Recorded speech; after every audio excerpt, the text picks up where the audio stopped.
예, 내가 사모하는 주님 그분만이 영광의 왕이신 줄로 분명히 믿습니다. 서로 인사하는 시간이네요. 한 주간도 믿음의 선한 싸움을 싸우시니라 수고가 많으셨습니다. 믿음으로 승리하십시오. 한 번 더 사랑하고 존경합니다 라고. 조금 그런 모습이 보이네요. 여러분 인생을 살면서 가장 행복했던 순간이 언제인가요? 그때를 생각하면 그때가 그립고 때로는 힘들고 어려울 때에 난 다시 돌아갈래, 돌아가고 싶었던 그 순간은 언제인지 모르겠네요. 저는 제 인생을 사는 동안에 가장 행복했던 시간들을 추억해 본다면 어린 시절이었지만 성령 안에서 살았던 시간이었던 것 같습니다. 밤새워 기도하고 찬양하고 그 어린 나이에 성령의 감동하심을 따라서 주의 복음을 전하는 일에 집중했던 그 시간들이 가장 행복하고 또 의미 있던 시간이었기 까닭에 또 그렇게 남은 인생을 살고 싶은 것이 제 마음의 소원이기도 합니다. 아담이 그랬던 것 같아요. 아담과 하와는 하나님의 형상과 모양으로 창조되어져서 하나님과 교제하며 동행할 때에 그들의 삶은 에덴의 연속이었습니다. 기쁨의 연속이었습니다. 하나님 만나는 시간이 가장 소중하고 가장 귀해서 그분의 만남을 기대하며 하루하루의 삶을 살았습니다. 하나님과 교제하며 인생을 살 때에는 아내와 남편과의 관계가 왜 그렇게도 행복했는지 서로를 존경하고 아낄 수 있었고 사랑하며 인생을 살 수 있었습니다. 아내를 바라볼 때마다 그를 향해서 그의 눈에는 꿀이 뚝뚝 떨어지는 그런 눈빛으로 아내를 바라보았고 또 남편은 아내가 남편을 바라볼 때에는 남편이 그렇게도 듬직하며 존경스럽게 보였을 것입니다. 이유는 하나님과 교제하며 삶을 사는 순간이었기 때문이었습니다. 그러던 어느 순간인가 아담과 하와가 말씀에 불순종해서 선악과를 먹는 순간 하나님과의 관계에서 멀어지기 시작했습니다. 영원한 사망이 그들 안에 찾아오게 되었습니다. 영원할 것 같았던 그 기쁨은 어느 순간에 분노로 바뀌기 시작했습니다. 자연스러웠던 그 기쁨의 감정은 이젠 기쁨이 아닌 슬픔으로 계속 찾아오게 되었습니다. 아내를 바라볼 때마다 아담의 마음속에는 원망이 생겼습니다. 아내가 먼저 선악과를 따먹지 않았으면 절대로 내가 타락하지 않았을 때인데 어쩌다가 내가 하와를 만나서 이렇게 타락했을까? 하와 역시도 마찬가지겠죠. 말씀을 가르치려면 똑바로 가르쳐서 절대 선악과 먹으면 죽는다라고 가르쳤으면 그렇지 않을 터인데 남편이 아내를 바르게 가르치지 못했다는 그 이유를 기억하며 또한 하와는 남편을 향해서 원망의 마음이 계속되었을 것 같습니다. 어느 순간인가 기쁨은 사라지고 평강도 사라지고 관계 속에 서로 미움과 갈등이 계속되었습니다. 그것을 회복하기 위해서 대화를 시도해 보는 것이죠. 그런데 대화하다가 다시 싸움이 반복됩니다. 상대를 용서하기 위해서 새롭게 노력하며 손을 내밀지만 용서가 되지 않고 또다시 그를 향한 증오만 그의 가슴 속에 가득 차는 삶이 연속적으로 계속되었을 것입니다. 관계는 점점점 멀어졌습니다. 마음으로부터 상대를 향해서 멀어지기 시작했습니다. 이유가 뭐냐면 서로를 향한 원망, 서로를 향한 분노, 그리고 그의 마음속에 도저히 용납할 수 없는 마음들이 가득 차 있었기 때문이었을 것입니다. 그러면서 아담과 하와는 하나님과 동행했던 시간들을 그리워했을 것입니다. 그때가 가장 좋았다. 그때로 돌아갈 수 있다면 다시금 아내를 사랑하게 되어지고 남편을 존경하면서 가정이 천국 될 수 있을 터인데 내가 불순종하여 선악과를 먹음으로 인하여 찾아온 그 절망의 시간 속에서 그는 하나님과의 만났던 그 시간들을 추억하며 그렇게 기다리며 살았을 것입니다. 그런데 도저히 돌아갈 수가 없었습니다. 인간의 노력도 해봤습니다. 되질 않았습니다. 수고도 해봤습니다. 되지 않았습니다. 참아보았습니다. 참을 수 없었습니다. 인내하지 못했습니다. 그는 깨달았지요. 인간의 노력으로 수고로 절대로 아내를 사랑할 수 없구나. 내가 결단한다고 절대로 남편을 존경할 수 없다는 사실을 깨달았습니다. 가정을 화목하게 만들기 위해서, 천국 만들기 위해서 노력한다고 되지 않는다는 사실을 그는 깨달았습니다. 하나님과의 교제가 회복되지 아니하면 과거의 모습, 돌아갈 수 없다는 사실을 알았을 것입니다. 돌아가기를 원했지만 돌아갈 수 있는 방법이 없었습니다. 왜냐하면 하나님께서는 에덴으로 가는 길을 막아버렸습니다. 천사들이 지키게 만들었습니다. 그리고 검 같은 불로 그것을 가지 못하도록 차단시켰기 때문이었습니다. 그러하기에 이제 어느 순간인가 아담과 하와는 하나님께서 말씀하셨던 언약의 말씀을 기억하기 시작했을 것입니다. 제정신이 들면 그때 비로소 무엇이 옳은 것인가를 알게 되거든요. 그리고 창세기 3장 15절의 말씀을 그들은 기억했을 것입니다. 내가 너로 여자와 원수가 되게 하고 내 후손도 여자의 후손과 원수가 되게 하리니 여자의 후손은 내 머리를 상하게 할 것이요 너는 그의 발꿈치를 상하게 할 것이라. 하나님께서 말씀하신 그 말씀을 가슴속 깊이 되새기기 시작했습니다. 언젠가 여자의 후손을 통해서 메시아가 오시겠지. 하나님 약속하신 그분이 오시겠지. 그분이 오셔야만이 다시 하나님과 나와의 관계가 회복되게 되어지고 그로 인하여 가정도 천국되며 기쁨의 동산이 될 것을 그는 기억하기 시작했습니다. 창세기 3장 21절의 말씀을 또한 기억했겠지요. 여호와 하나님이 아담과 그의 아내를 위하여 가죽옷을 지어 입히시니라. 어린 양을 잡아 현재의 부끄러움을 가려줬던 그 하나님께서 참 어린 양이신 예수 그리스도를 이 땅에 보내셔서 영원한 속죄를 이루신 그 시간을 소망하며 살았겠지요. 그날이 오면 다시 회복될 거야. 그날이 오면 그토록 소중했던 가정, 그토록 사랑했던 존경했던 아내와 남편과의 관계가 회복될 것을 기억하면서 그날을 그렇게 기다리며 살았을 것입니다. 이런 상상의 날개를 한번 펴봤습니다. 어느 날 아담이 이제 카인과 아벨을 낳게 되었습니다. 그리고 마음에 감동이 되어져서 두 아들을 불렀을 거예요. 아들아, 아들들아 미안하다. 엄마 아빠가 하나님 말씀에 불순종해서 너희가 지금 고생을 하고 있다. 엄마 아빠가 하나님 말씀에 순종해서 살 때에는 가정이 천국이었단다. 기쁨의 동산이었단다. 내 마음속에는 하나님 마음으로 사랑으로 풍성해서 엄마를 그렇게 사랑했었는데 하나님과의 관계에서 단절함으로 말미암아 그 불순종의 결과가 때로는 가정에서 엄마 아빠가 싸우기도 하고 서로 증오하기도 했단다. 그러니 아빠 말을 좀 잘 들어라. 먼 훗날에 하나님께서 예비하신 메시아가 이 땅에 오실 거야. 그분이 오셔야만이 가정도 회복되어지고 인간의 관계도 회복되어져서 기쁨의 삶을 살 수 있을 거야. 거룩한 삶을 살 수 있을 거야. 그러니 너희는 다시 오실, 이 땅에 오실 그 메시아를 기다리며 어린 양을 잡아 하나님께 제사를 드려야 된다고 가르쳤을 것 같아요.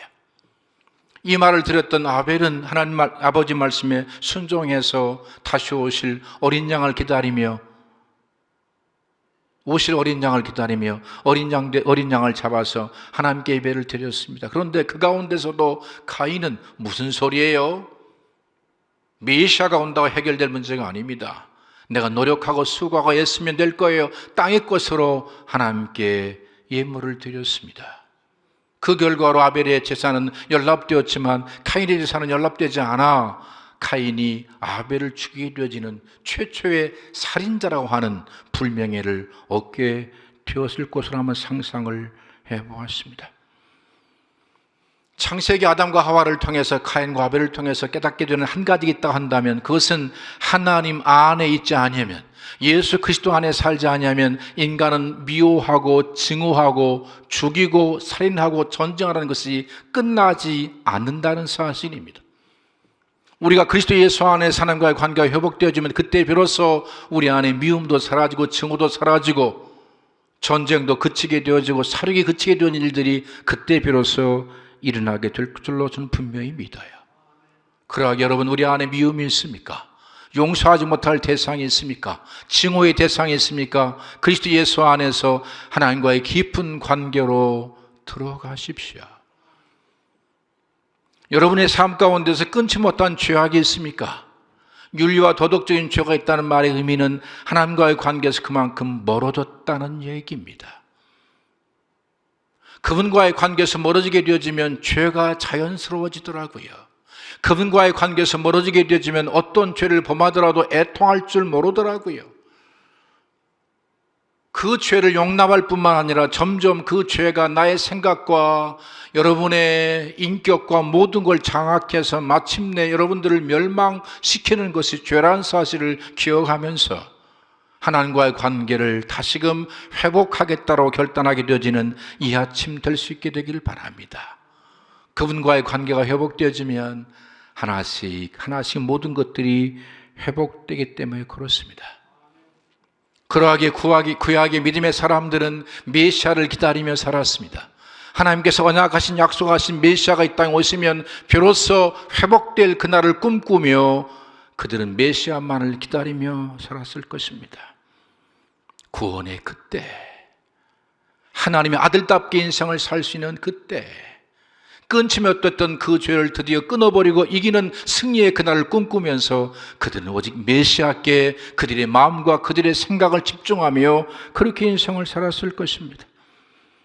그분이 오셔야만이 하나님의 아들답게 인생을 살 수 있기 때문에 그렇습니다. 그분 안에 살아야만이 예배에 감동이 있고 감격이 있고 눈물이 있는 예배를 드릴 수 있기 때문에 그렇습니다. 그분 안에 살아야만이 하나님의 가치를 새롭게 깨달아서 하나님 중심의 삶을 살 수 있는데 그분 안에 살지 아니하면 우린 하나님에 대한 가치도 알지 못해 세상의 가치 앞에 하나님을 내놓을 때가 종종 있기 때문에 그런 것입니다. 그리스도께서 오시면 남편과 아내의 관계 회복되어져서 서로 사랑하며 서로 존경하게 되겠지요. 그리스도 예수 안에 살게 되어지면 교회 공동체 안에서 목사와 성도가 서로 존경하며 서로 사랑하며 인생을 살겠지요. 세상에 나아가서 수많은 사람들 향해서 정죄하기보다는 그리스도인의 모습을 삶을 통하여 보여주게 되겠죠. 그래서 교회가 다시금 세상에 소망이 될 줄로 믿습니다. 오늘 본문의 말씀은 예수님께서 이 땅에 오셔서 구원을 위하여 구체적으로 행하신 일들을 우리에게 말씀해 주고 계십니다.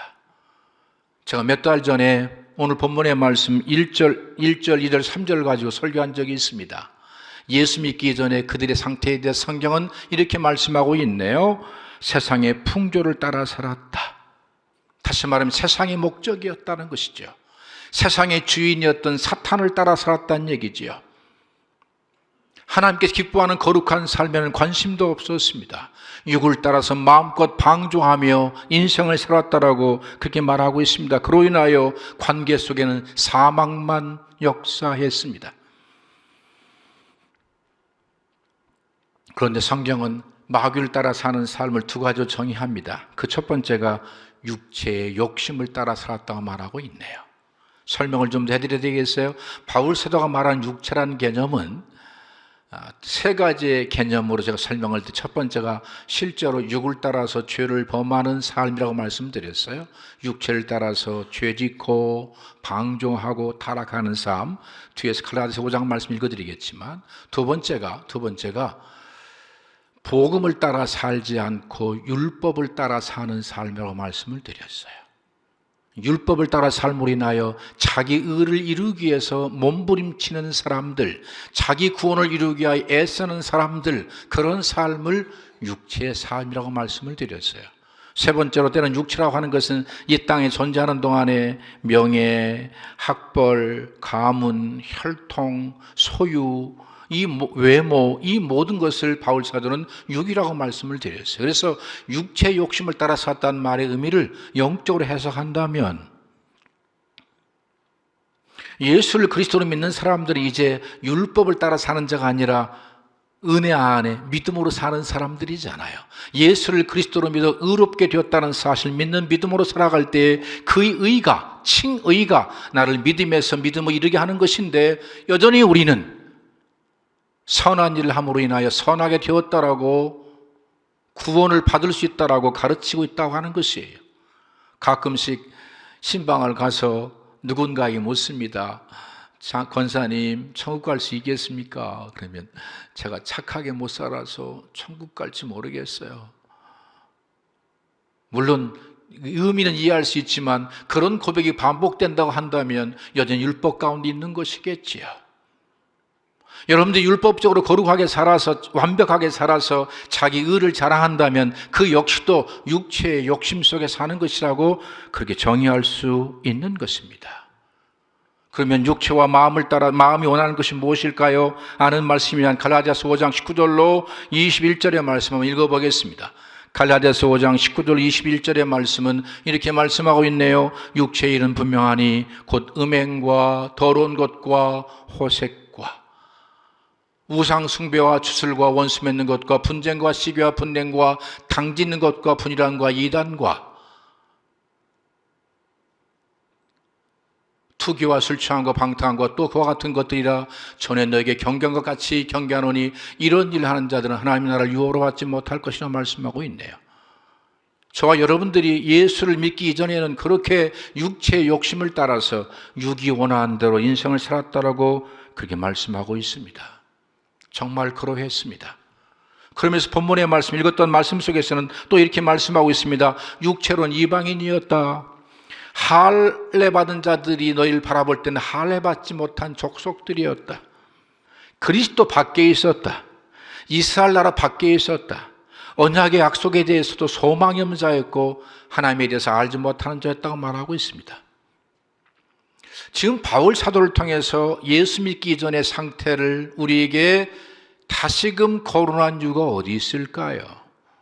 두 가지로 생각합니다. 그 첫 번째가 너희가 은혜 받은 것은 은혜 받을 가치와 자격이 없음에도 불구하고 하나님이 불쌍히 여기셔서 긍휼히 여기셔서 너희를 하나님의 자녀로 삼았다는 사실 잊지 말라는 그런 말씀입니다. 예수님 알기 전에 우리의 상태는 하나님과 원수된 상태였습니다. 진노 아래에 있는 그런 존재들이었습니다. 그런데 하나님이 우리를 긍휼히 여기셨어요. 불쌍히 여기셨어요. 그것을 우리는 은혜라고 이야기합니다.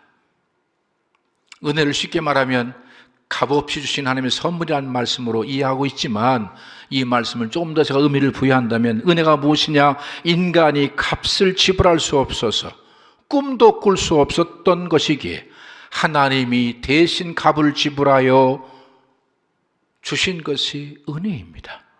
인간이 상상할 수 없는 놀라운 일이기에 하나님께서 일하셔서 행하셔서 우리에게 주신 것이 바로 은혜입니다. 세상의 모든 인간의 힘과 능력을 합해도 해결할 수 없는 문제였는데 그 능력을 하나님께서 행하셔서 주신 그 구원이 은혜라고 정의할 수 있는 것이죠. 값없이 받았지만 그 값을 대신하여 하나님께서 엄청난 자신의 생명을 지불함으로 주신 것이 까닭에 그 은혜는 너무나 크고 놀라워서 입으로 설명할 수 없는, 여러분이 은혜 안의 삶으로 인하여 그 은혜에 감격되고 감동되어져 날마다 눈물 흘리며 살 수밖에 없는 그것이 은혜일 수밖에 없는 것입니다. 두 번째, 왜 오늘 이 본문의 말씀을 거론하는 것일까? 이런 의미인 것 같아요. 예수 믿기 전에 너희는 그렇게 살았지, 이제 그리스도 예수 안에는 다시 그런 삶을 반복하지 말아라. 다시 말씀드려요. 예수 믿기 전의 상태는 죄악 가운데 살았다. 율법을 따라 살았다. 하나님의 진노 안에 있었지만 이제 예수를 그리스도로 믿어 하나님의 거룩한 백성이 되었으니 다시는 죄에게 종노릇하지 말고 죄에 끌려 인생을 살지 말고 성령의 능력 안에서 예수님 닮은 삶을 살 것을 우리 요청한 말씀이지 않을까라고 한번 생각해 보았습니다. 자, 그러면 오늘 본문의 말씀 속에서 다시 돌아갑니다. 예수님께서 우리를 구원하기 위하여 더 죄의 영원한 속죄뿐만 아니라 더 이상 죄를 범하지 않는 삶을 살게 하기 위하여 그분이 행하신 구체적인 일이 무엇일까? 13절이 나와 있는데 한번 읽어보겠습니다. 13절입니다. 이제는 전에 멀리 있던 너희가 그리스도 예수 안에서 그리스도의 피로 가까워졌느니라. 예수님께서 하신 일이 뭐냐면 이방인과 유대인을 가깝게 하셨어요. 하나님과 인간과의 관계가 너무 멀어서 그분이 찾아오시면 도저히 만날 수 없는데 이제 가까운 관계가 되었다는 얘기예요. 이 가까운 관계를 다른 말로 말한다면 친밀한 관계가 되었다는 것이에요. 이제 그리스도 예수 안에서 우리는 형제와 자매잖아요. 옆 사람 한번 바라보십시오. 형제와 자매로 보이는지.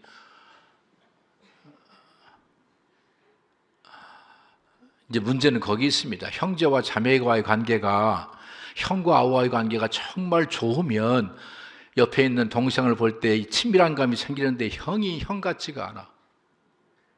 그런 형이라고 생각한다면 문제가 되겠지만 이제 성경이 말씀하는 가까운 관계는 사랑의 관계를 말씀하는 것이에요. 사랑의 관계. 정말 가까운 관계 말입니다. 그 관계를 성경은 이렇게 말씀하지요. 그리스도가 머리가 되어져서 그리스도 예수 안에서 한 몸 된 관계라고 말하고 있습니다.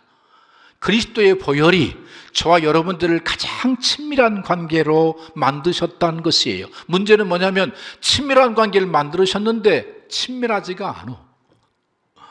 다시 옆 사람 보십시오. 저기 왜 왔어? 내가 저 사람만 안 오면 신앙생활 잘할 수 있을 터인데 그럴 수 있지요. 여러분의 의식이 바뀌셔야 돼요. 하나님은 여러분들을 저와 목사와 여러분들을 장로님과 여러분들을 가장 가까운 관계로 만드셨어요. 그런데 중요한 게 있어요. 그 가까운 관계를 이루기 위하여 예수님께서 그냥 하신 것이 아니었어요. 십자가로 이루셨지만 14절 다시 한번 읽습니다. 14절에 하신 일이 있어요. 그는 우리의 화평이신지라 둘로 하늘을 만드사 원수된 곳 곧 중간에 막힌 담을 육체로 허셨다라고 말하고 있네요. 자, 친밀한 관계를 되기 위해서 하신 일이 뭐냐면 육체로 원수된 것을 헐어버렸다는 것이에요. 여러분, 원수가 되어지면 담이 쌓아집니다. 담을 높이 쌓는 거죠. 꼴도 보기 싫어서 얼굴 안 보려고 더 높이 쌓아버립니다. 그게 원수된 관계였습니다. 그런데 원수된 관계를 헐기 위하여 그분이 하신 것이 뭐냐면 하나님이 찾아오셔서 원수를 변화시킨 것이 아니었습니다. 나를 사랑하도록 바꾼 것이 아니었어요. 원수된 관계의 담을 하나님이 먼저 헐어버렸다는 것이었어요. 이게 놀라운 일입니다. 자기 육체로 하셨어요. 어떻게 하셨냐면, 자, 늘 드렸던 말씀드려요. 예수를 그리스도로 믿는 사람들은 다른 사람들의 허물과 약점을 보면서 지적하고 정죄하는 것이 아니라 그들의 허물과 약점을 보면서 나에게 있는 허물과 약점을 보는 사람들이에요. 아니, 나는 그들보다 훨씬 더 악하다는 사실을 깨닫는 사람들이에요. 문제는 뭐냐면 여러분들이 죄를 윤리와 도덕적인 죄만을 생각하니까 나는 윤리와 도덕적으로 죄를 범하지 않았다는 것이거든요. 그러나 성경을 보면 마음으로 음욕을 품어도 간음했다고 말씀하고 있고 내가 마음으로 누구를 미워해도 살인했다고 말씀하고 있고 심지어 믿음으로 행하지 않는 모든 것들이 죄라는 사실을 깨닫는 사람들은 사랑하지 못한 것 때문에 회개하고 때를 얻든지 못 얻든지 그리스도를 증거하지 못한 것 때문에 가슴을 치고 그리스도의 온유와 겸손으로 상대를 대하지 못한 것 때문에 주님 앞에 무릎을 꿇는 사람들이 예수 믿는 자들의 모습인 것이에요. 여전히 누군가의 죄가 크게 보인다면 여러분 은혜에서 조금은 멀어져 있는 사람이라고 말씀할 수 있는 것입니다. 하나님이 인간이 되셨어요. 하나님이 죄인이 되셨어요. 거룩하신 하나님이 인간이 되셨고요. 거룩하신 하나님이 죄인 되셔서 십자가의 죽으심으로 인하여 그의 죄를 대신하여 죽으심으로 원수된 담을 헐어버렸다는 것이에요. 그래서 교회 공동체 안에는 담이 있어서는 안 됩니다. 담을 다 헐어야 돼. 성가대라고 하는 담 허셔야 됩니다. 나는 장로님이란 담, 그것도 헐어야 돼요. 내가 목사란 담 헐어야 돼요. 나는 선교를 열심히 하는데 너들은 안 하지, 그것도 헐어야 되는 것이에요. 열심히 하는 자가 허는 것이에요. 거룩한 자가 허는 것이에요. 예수님 닮는 자가 먼저 헐어버리는 것이에요. 상대를 죄인이라고 문제를 삼는 동안 담은 계속 높아지는 겁니다. 오늘 이 아침 시간에 그리스도께서 행하셨던 그 놀라운 일들이 우리 안에 실제가 될 수 있게 되길 바라요. 그래서 예수님께서 담을 허신 후에 하신 일이 뭐예요? 베드로전서 2장 9절의 말씀, 다 아시는 말씀이 함께 읽습니다. 베드로전서 2장 9절의 말씀에 그러나 너희는 택하신 족속이요 왕 같은 제사장들이요 거룩한 나라요 그의 소유가 된 백성이라고 말하고 있네요. 너희는 왕 같은 제사장들이요 그의 택하신 족속이요. 옆 사람 다시 한번 바라보십시오. 왕 같은 제사장으로 보이는지. 이제 이게 안 보여요. 안 보여. 왕 같은 제사장이 아니라 너만 제사장이 아니면 좋겠다. 주님은 우리 이렇게 그렇게 바라보신다는 것이에요. 왕 같은 제사장, 택하신 족속, 거룩한 나라.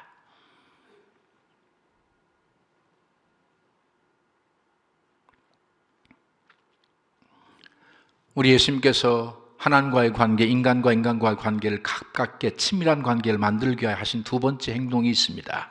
15절의 말씀이네요. 15절 같이 한번 읽어보실까요? 15절 법조문으로 된 계명의 율법을 폐하셨으니 이는 둘로 자기 안에서 한 세 사람을 지어 화평하게 하시고. 두 번째 하신 일이 뭐예요?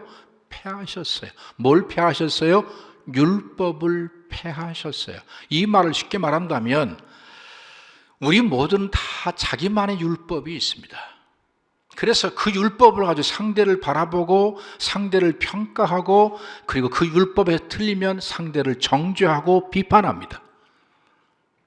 여러분들이 목사를 바라보는 눈도 마찬가지예요. 저도 마찬가지, 과거에요. 과거에 목회하면서 그런 것들이 있었어요. 그런데 예수님께서는 그 법을 폐지했다는 것이에요. 그래서 율법의 법을 폐지하고 사랑의 법을 사로 세우셨어요. 이 말은 이런 말이죠. 상대를 바라볼 때 율법으로 바라보지 않고 사랑으로 바라보기 시작했다는 말씀으로 해석할 수 있는 겁니다. 과거에 제가 아는 어떤 분이 계시는데요. 그분이 천연두에 걸려서 얼굴이 이렇게 그 있잖아요. 천연두에 걸려 그랬습니다. 그래서 제가 그 남편한테 물었어요. 그 남편하고 잘 살길래 물었더니 그때 사랑할 때는요, 이 천연두의 이 흔적이 다 보조개로 보이더래. 이게 사랑할 때의 모습이거든요. 우리가 그리스도 예수 안에서 하나님은 나를 바라보실 때 절대로 율법을 가지고 바라보지 않으세요. 항상 사랑의 눈으로 바라보신다 이 말이에요. 제가 손주 얘기를 안 하려고 했었는데 할 수밖에 없는 게 뭐냐면 설명하기 위해서 양해 바랍니다. 이번 이제 명절 때 제가 딸네 집을 갔는데 우리 손주를 보기 위해서 설레이는 마음으로 달려갔잖아요. 주차장에서 딱 만났는데 나를 보더니 쌩 까는 거예요. 내가 저를 얼마나 사랑하는데, 얼마나 보고 싶었는데 한 4개월 지나서 만나니까 지 이모가 더 좋아가지고 이모한테 가더라고. 매일 봤던 이모한테 갔던 것 같아요. 그런데도 그 모습이 얼마나 예쁜지. 그리고 그 앞에 가서 제가 재롱을 떠는 거예요. 너야 사랑해. 할아버지가 왔어. 하지한테 와봐. 한참 하니 그때 비로소 한번 와가지고 제 품에 안기는데 얼마나 행복하든지. 왜요? 사랑하니까. 마트에 갔는데 소리를 막 지르는 거예요. 소리를 질러요. 그래서 제가 그 녀석이 소리를 지르게 품에 안고 좀 멀리 왔는데 그것도 얼마나 이쁘든지. 소리 지르는데 손주 아니었으면 귀사대기를 때렸겠죠. 그런데 내 손주라 그렇게 예쁘더라고. 왜요? 사랑의 법으로 바라보니까. 오늘 성경이 지금 그 말씀하는 것이에요. 가까운 관계가 되기 위해서 중요한 것은 사랑의 눈이 필요하다는 얘기지요. 그런데 성도가 성도를 바라볼 때 그게 어렵나요? 죽기보다 어렵나요? 정말 우리 힘으로 안 되는 거지요.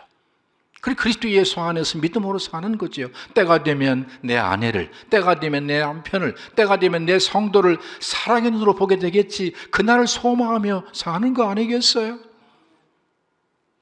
아내들이여, 부탁하지만 제발 남편들을 율법 가지고 잔소리하지 않게 되기를 예수 그리스도로 축원드립니다. 전 남자분들이 아멘을 크게 할 줄 알았는데 아내가 옆에 있어서 그런지 크게를 못 하시네요. 아내가 안 오신 분들만, 아내들이요, 정말 부탁드립니다. 율법을 가지고 남편을 잔소리하지 말고 사랑의 눈을 달라고 기도하십시오. 왜냐하면 그리스도 예수 안에서 이미 우리는 율법의 법이 폐지된 공동체이기 때문에 그렇습니다. 그러나 여러분, 누군가 죄인이 왔을 때 우리가 그들 어떻게 대해야 될까요? 죄인이 왔을 때 경계보다는 그리스도께서 나를 용서하셨으니 나는 당신의 죄에 대해서 묻지도 따지도 않겠습니다. 이런 마음의 자세가 필요하면, 말하면 상처받으니까 속으로 묻지도 따지도 않겠습니다. 옆 사람 보고 묻지도 따지도 않겠습니다. 그게 교회 공동체 안의 모습 아니겠어요? 마지막 세 번째입니다. 마지막 세 번째, 우리 예수님께서 하신 세 번째 일이 16절에 나와 있네요. 가까운 관계가 되기 위해서 그분이 하신 일이 16절 함께 있습니다. 또 십자가로 이 둘을 한 몸으로 하나님과 화목하게 하시려고 하십니다. 원수된 것을 십자가로 소멸했다고 말하고 있네요. 첫 번째, 담을 허셔버렸어요. 두 번째, 율법으로 보지 않고 사랑으로 보기 위해서요, 이제는 원수된 그 모든 것들을 완전하게 소멸했다는 것이죠. 다시 말하면 하나님께서 인간을 바라볼 때, 우리를 바라볼 때 절대로 죄에 대해서 정죄하거나 비판하려고 바라보지를 않으신다는 그런 의미로 해석할 수 있습니다. 이 말씀을 들으면 여러분 안에 그런 마음이 있는 분이 계세요. 그러면 적당히 죄 짓고 살면 좋겠다는 마음이 들 수 있어요. 그래서 성경은 말씀하잖아요. 자유를 육체의 기회로 삼지 말라는 말씀이 있어요. 그런데 여러분들이 믿음으로 살게 되어지면 하나님 아버지의 마음이 느껴지는 것이에요. 아버지가 나한테 뭘 원하실까? 아버지가 기대하는 것이 무엇인가를 알아줘서 내가 거룩하게 살기를 원하시는 것이구나, 하나님 아들답게 하나님 닮은 삶을 살기를 소원한다는 사실이 깨달아져서 점점점 작은 죄도 용납하지 않는 존재로 성장하며 성숙하게 되어져 있다, 이 말이에요. 중요한 것은 십자가를 통해서 원수된 그 모든 것들을 완전히 제거해 버렸어요. 여러분, 아내와 관계, 남편과의 관계, 교회 공동체 안에서 목사와 성도와의 관계, 여러분이 삶을 살면서 여러분 마음을 참 아프게 했었던 사람들이 있을 것 같아요. 지금 생각하면 도저히 만나고 싶지 않고, 꼴도 보기 싫고, 잘 되면 배 아프고 잘못되면 기뻐할 수 있는 사람이 있을 수 있을 것 같아요. 문제는 예수 믿는 것은 예수님 안에서 우리의 신앙이 성장되어져 나도 예수님처럼 사는 거 아니겠어요? 그들이 하나님 나라에서 왕으로 사는 사람들이고, 그러하게 할 일이 뭐냐면 십자가로 원수된 것은 날마다 소멸하는 훈련이 필요합니다. 서론의 말씀을 드렸어요. 인간은 인간 나름대로 모두가 다 자기의 율법이 있습니다. 그래서 자기 율법에 맞지 아니하면 정죄하며 비판하는 것이 우리들의 모습일 수 있는 것이에요. 이제는 그 모든 것들이 주님 안에서 제거될 수 있어야 됩니다. 상대를 바라볼 때 다른 눈으로 바라보는 것이 아니라 항상 기도하십시오. 내 안에 상대에 대한 걸림이 있습니다. 그 걸림이 완전히 제거되게 도와주옵소서. 그러게 하여 중요한 것이 뭐냐면 십자가에서 그 문제가 해결될 수 있다고 하는 것이에요. 다시 한 번 말씀을 드렸으면 좋겠어요. 여러분, 예수 믿으면 예수님 냄새가 나야 될 거 아니에요.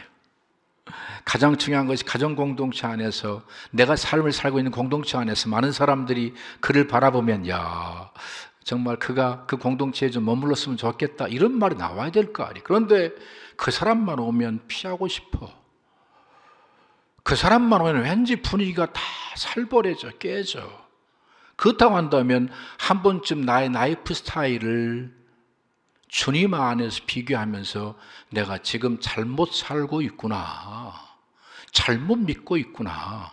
우리 예수님께서 패하시고 멸하시고 패하시고 소멸하셔서 하나님이 나를 찾아오셔서 가장 친밀한 관계가 되게 하셨는데, 또 그 사명이 나에게 주어졌는데, 나도 그런 삶을 살아서 아내와 남편과의 관계가, 교회 공동체 안에서 목사와 성도와의 관계가 그런 관계가 되어야 될 거 아니에요. 멸하고 패하고 소멸하여서 내가 가까이 가면 더 가까운 관계가 되어야 되는데, 이 관계가 안 된다고 한다면 무엇이 문제인가를 보자 이 말입니다.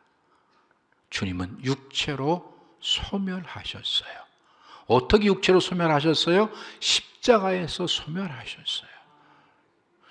항상 말씀드리지만 우리는, 사람은요, 새들도 깃털이 같은 새들끼리 모이게 되어 있고요, 유유상종일 수밖에 없어요. 인간은 그렇게 되어져 있어요. 그런데 학연을 뛰어넘고 지연을 뛰어넘고 혈연을 뛰어넘을 수 있는 유일한 길이 뭐냐면 육체로 하는 수밖에 없습니다. 어떻게 해요? 십자가에서 나의 죽음을 매 순간마다 믿음으로 경험하고 믿음으로 고백하고 믿음으로 실제가 되어지면 관계에 막혔던 담들이 풀어지기 시작합니다. 다시 말씀드려요. 여러분, 이 말씀을 좀 잘 기억하십시오. 하나님께서는 그리스도 예수 안에서 가장 친밀한 관계가 되기를 그분이 소원하십니다. 목사와 성도가, 성도와 성도끼리 가장 친밀한 관계 되기를 그분이 원하신다 이 말이에요. 가정 공동체 안에서 아내와 남편이 가장 가까운 관계가 되기를 그분이 소원하시는데, 그 모든 길을 이미 우리에게 보여주었어요. 가르쳐 주셨어요. 너희도 그렇게 믿음으로 살라라고 우리에게 티칭하고 계시고 삶으로 보여줬다 이 말이에요. 어떻게 걸어요? 육체로 하는 것이에요. 어떻게 걸어요? 십자가로 하는 것이죠. 여러분이 고생하라는 얘기가 아니에요. 고생하게 되면, 인내하게 되면, 참게 되면 반드시 한숨 훗날에 나오고, 그것 때문에 오히려 내가 너 때문에 이렇게 참았는데 라고 말하면서 폭발할 수 있다니까. 그런데 우린 예수와 함께 죽었잖아요. 심지어 우리의 감정도 예수와 함께 죽었잖아요. 지나치게 슬퍼하는 것, 지나치게 기뻐하는 것, 지나치게 분노하는 것도 하나님 별로 기뻐하지 않으세요. 그 감정조차도 예수와 함께 죽었어요. 이제 우리의 감정은 그리스도의 감정으로 충만한 상태의 삶을 살아야 한다는 것이에요. 매 순간마다 예수와 함께 죽었다는 사실을 믿고 살면 우리 안에 그리스도가 살아계셔서 나의 생각이 되고 가치관이 되고 마음이 될 때가 분명히 와요. 그때가 온다니까요. 그날을 소망하며 좌절하지 마십시오. 실망하지 마십시오. 여러분이 어떠하든지 간에 믿음으로 살면 그리스도는 여러분 안에서 일하시고 계신다니까요. 어느 순간인가 아내를 보는 눈이, 남편을 보는 눈이 그리스도의 마음으로 보아질 때가 분명히 옵니다. 원수를 바라보는 눈이 측은지심을 가지고 바라보는 그때가 온다니까요. 그날을 소망하며 하루하루를 믿음으로 살 수 있게 되기를 예수 그리스도로 간곡히 부탁의 말씀을 드리겠습니다. 찬양하십니다.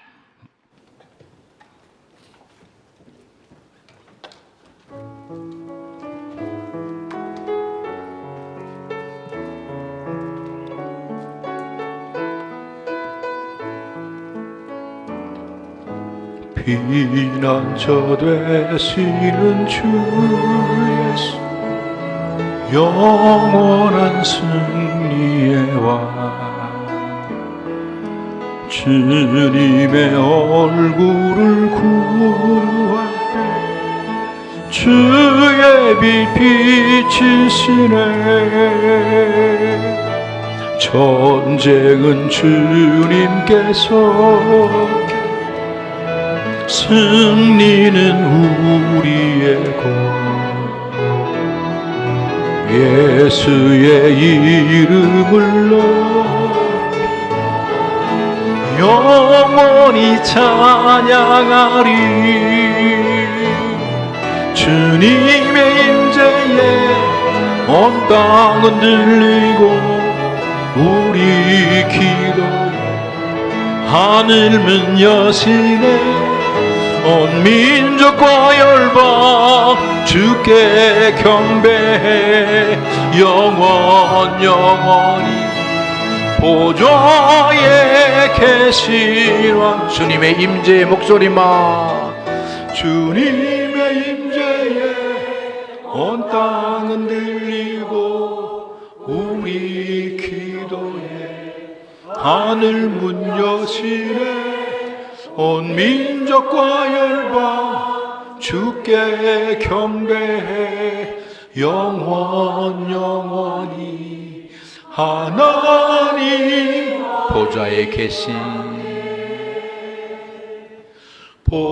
보좌에 계신 왕께 이 말씀을 기억하면서 3분만 기도합니다. 하나님, 주께서 헐고 패하시고 소멸하셨던 것처럼 우리도 믿음으로 살아 헐고 패하고 소멸하여 그리스도 예수 안에서 가장 가까운 관계가 되기를 소원합니다.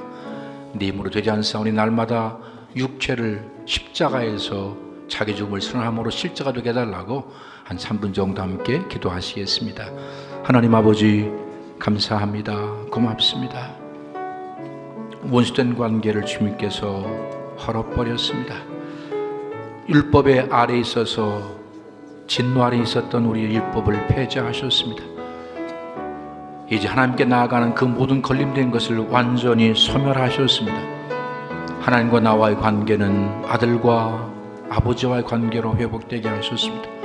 화평한 관계가 되게 하셨습니다. 주님 고맙습니다. 하나님, 이제 주께서 만들었던 그 놀라운 화평의 관계가 가정 공동체 안에서, 교회 공동체 안에서 삶을 사는 그 공동체 안에 실제가 되기를 소원하오니 성령님, 우리에게도 그 마음을 주옵소서. 주를 본받아 헐게 하시고 패하게 하시고 소멸한 삶을 내가 먼저 살게 하셔서 막힌 담이 무너지게 하시고 사랑의 눈으로 상대를 바라보게 하시고 그 어떤 걸림이 되었던 그 모든 장애물도 온전히 제거되어져 그리스도 예수 안에서 화평한 관계요, 그리스도 예수 안에서 한몸된 관계의 삶을 살기로 나오니 하나님 일하여 주시옵소서. 성령이 우리 모두에게 믿음을 허락하셔서 날마다 예수 그리스도 안에서 나는 죽고 예수님 삶이 살아계심을 믿음으로 살게 하시고 입으로 선포하게 하시고 주께서 우리 안에 이루실 그 놀라운 구원을 소망하며 하루하루의 삶을 살게 하셔서 우리의 삶의 현장 속에 그리스도가 나의 육체를 통해 우리의 인격을 통해 드러나게 하심으로 깨어졌던 가정들이 회복되게 하시고 서로 미워하며 증오했던 그 공동체가 사랑으로 회복되게 하시고 이 대한민국이 그리스도의 복음으로 회복된 놀라운 일들이 있도록 은총을 도와주시옵소서. 성령님 오시옵소서. 우리의 생각과 우리의 마음과 우리의 모든 온전히 주장해 주시옵소서. 새롭게 마음으로 결단할 수 있도록 믿음의 믿음을 도와주시옵소서. 우리의 생각이 흔들리지 않도록 성령으로 충만히 기름 부어 주시옵소서. 믿음으로 살겠다라고 믿음의 주를 바라보게 하시고 믿음의 주를 온전히 붙드는 삶을 살게 하셔서 마침내 믿음으로 살아갈 때 그리스도께서 우리 안에 이루실 그 놀라운 구원들이 실제가 될 수 있도록 은총을 도와주시옵소서. 성령님 오시옵소서. 우리의 심령 속에 충만하게 임재하셔서 우리 모두를 다스리시며 통치하시며 지배해 주시옵소서. 더 이상 육체를 따라 살지 않겠습니다. 육체의 마음의 소원을 따라 살지 않겠습니다. 성령을 따라 살기를 소원합니다. 우리의 삶을 통해 그리스도의 그 거룩함이 실제가 될 수 있도록 성령님 역사하시며 운행하시며 함께해 주시옵소서. 하나님 아버지, 감사합니다. 죄인된 우리들, 원수된 우리들, 소망 없는 우리들 그리스도 예수 안에서 하나님의 자녀가 되게 하시고 거룩한 존재가 되게 하시고 영원한 천국을 꿈꾸며 살 수 있도록 인도하신 주님을 찬양합니다. 그 놀라운 은혜를 잊지 않게 도와주시옵소서. 하나님이 나를 향하신 그 구원이 무엇인가를 소원이 구원인 것을 분명히 깨달게 하소서. 그 구원을 이루기 위하여 믿음으로 살기를 소원합니다. 주님이 그랬던 것처럼 주님 헐고 패하고 소멸한 삶을 저도 살기를 소원합니다. 가정 공동체 안에서, 교회 공동체 안에서 헐고 소멸하며 패할 수 있도록 주여 이 우리의 육체를 날마다 십자가에서 나의 죽음을 선언하며 나는 죽고 예수님 사는 놀라운 일들이 반복되게 도와주시옵소서. 가정이, 교회 공동체가 삶의 현장이 에덴이 되게 하시고 천국 되게 하셔서 영광을 받아주시옵소서. 하나님, 이제 아픈 영혼을 위하여, 아픈 심령을 위하여, 아픈 육체를 위하여 기도하려고 합니다. 성령님 운행하셔서 영혼을 치유하시며 심령을 치유하시며 육체를 치유하시며 가정을 치유해 주시옵소서. 견고한 진이 무너지게 하시고 흉악한 결박이 풀어지게 하시고 갇힌 자가 자유케 된 역사가 이 아침 일어나게 도와주시옵소서. 내가 나사렛 예수 그리스도의 명령한다. 온전히 치유되고 회복될지어다. 온전히 치유되고 회복될지어다. 믿음대로 될지어다. 성령의 충만함을 입을지어다. 이제는 우리 구주 예수 그리스도의 은혜와 하나님 아버지의 변함없으신 사랑하심과 우리의 생명 다는 그날까지 우리 안에 내주하셔서 나도 주님처럼 헐고 패하고 소멸하여 그리스도 예수 안에서 가장 친밀한 관계를, 사랑의 관계, 평화의 관계의 삶을 살게 하시는 성령 하나님의 감화, 감동, 위로, 내재, 충만, 교통하심의 역사가 오늘 저 앞에 나와 예배드린 사랑하는 성도들 영혼과 심령과 육체와 그들의 미래와 자자손손과 생업 위에 이제로부터 영원토록 함께 하시어 복되고 복되고 복되옵기를 간절히 축원하옵나이다. 아멘.